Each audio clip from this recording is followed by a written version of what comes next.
गिबियावनो आङो बे सेमिनारखौ खुंफुंनायनि थाखाय खुंफुंगिरि बिथांमोननो आंनि गोसो गोरबोनिफ्राय थोजासे साबायखर होग्रोगोन। मानो होनोब्ला आथिखालनि मुगायाव जोङो नुनो मोनो जे बैसो जानाय मानसिफोरखौ जोङो मोनसे बजा बादि साननानै लानाय जायो। जाय मानसिफोरा जोंखौ बे दानि थासारिसिम लाबोनो हादों बा लाबोनायाव सहाय खालामदों, बे मानसिफोरखौनो जोङो मोनसे बजा बा खामानियाव गैयै बा दिगदार खालामग्रा हिसाबै जोङो साननानै लानाय जायो दानि समाजाव। दा बे हिसाबै नैबे सेमिनारनि गेजेरजों मोनसे एवारनेस लाबोनाया, सांग्रांथि लाबोनाया खोब गोनांथार। बेखायनो बे सेमिनार खुंफुंनाया खोब ओंथि गोनां आरो दानि थासारिजों गोरोबनाय होननानै आं फोथायो। बे बिथिंथिं जिहेथु मोनसे मोननै आयेन दङब्लाबो,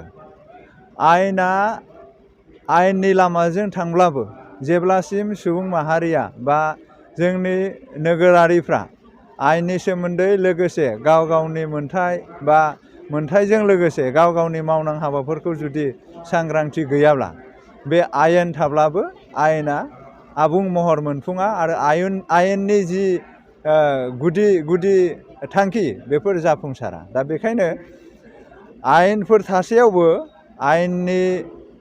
आयेनजों लोगोसे मानसिफ्रा सांग्रां जानांगौखाय बे सेमिनारनि गेजेरजों सांग्रांथि लाबोनो हागोन।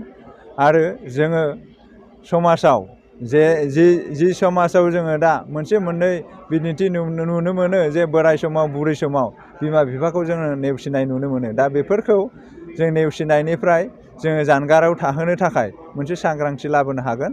आरो लोगोसे आयेननि बिथिंथिं नोजोर बोनानै आयेना बे नेवसिजानाय बिमा बिफा बा बोराय मानसिफोरनो माबादि सहाय खालामनो हागौ, बे बिथिंथिंबो जोङो बे दिनैनि सेमिनारनि गेजेरजों जोङो सांग्रांथि लाबोनानै सुबुं माहारिनो बा पार्टिकुलारलि बैसो जानाय सुबुंफोरनो जोङो मोनसे गियान बा मोनसे रादाब होनानै बेबायदि जे राहा दङ बा सुबिदा दङ बेफोरखौ जों मिथिहोनो हानाय जागोन।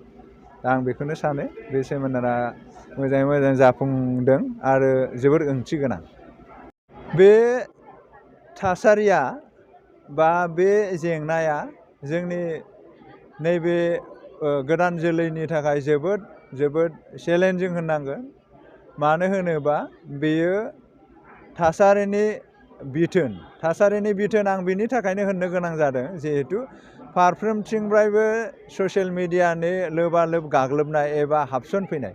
दा बेयाव सासे गथ'आ जिहेथु बेनि मेलेमा मेचियर नङा, बे मोजां गाज्रि गासिबखौबो सानस्लाबनो हाया आरो बियो जायखौ मोजां नुदों बे थारैनो मोजां नङाब्लाबो बेखौनो मोजां साननानै बेयावनो हाबसननानै बे दाहारजोंनो बोहैलांबाय थादों। दा बे हिसाबै बे जेंनाया जोंनिल' नङा। दा बेखायनो बेफोरखौ जोङो सांग्रांथि लाबोनो हानांगोन, बिसोरनि गाज्रि गुनखौ जोङो फोरमायनो हानांगोन आरो बेनि गेजेरजोंनो जिहेथु जोङो ससियेल मिडियाखौ गाज्रि होननोबो थोंजोङै हाया, बेयाव मोजां माबाबो दङ। दा बेखायनो जोङो बेखौ बेलेन्स लाखिनानै जोङो माबोरैहाय दानि थासारिनि डेभेलपमेन्ट, जेरै ससियेल मिडियायानो जा बा गुबुन इन्सटिटिउसनफोर हाबफैनायानो जा, बेलेग सुबिदा मोननायानो जा, मबाइल बा माबानि इन्टारनेटनि जुगानो जा, बेफोरखौ जोङो माबोरै मोजाङै बाहायनो हागोन आरो गाज्रिनिफ्राय जों बोरैहाय एंगारनानै थानो हागोन, जों बेखौ जोङो जोंनो गोदान इयुन जोलैफोरनो खोन्थानानै होनो हागोन आरो बेफोरखौ खालामनो हागोन। नैबेबादि बेंखन सावरायनाय थामहिनबा नेसनेल सेमिनार बा बिदिनो जथुम खुंनानैसो जोङो मबिलाइज खालामनो हागोन, एवारनेस लाबोनो हागोन। बेखायनो बेफोरबादि सेमिनारा खोब गोनां।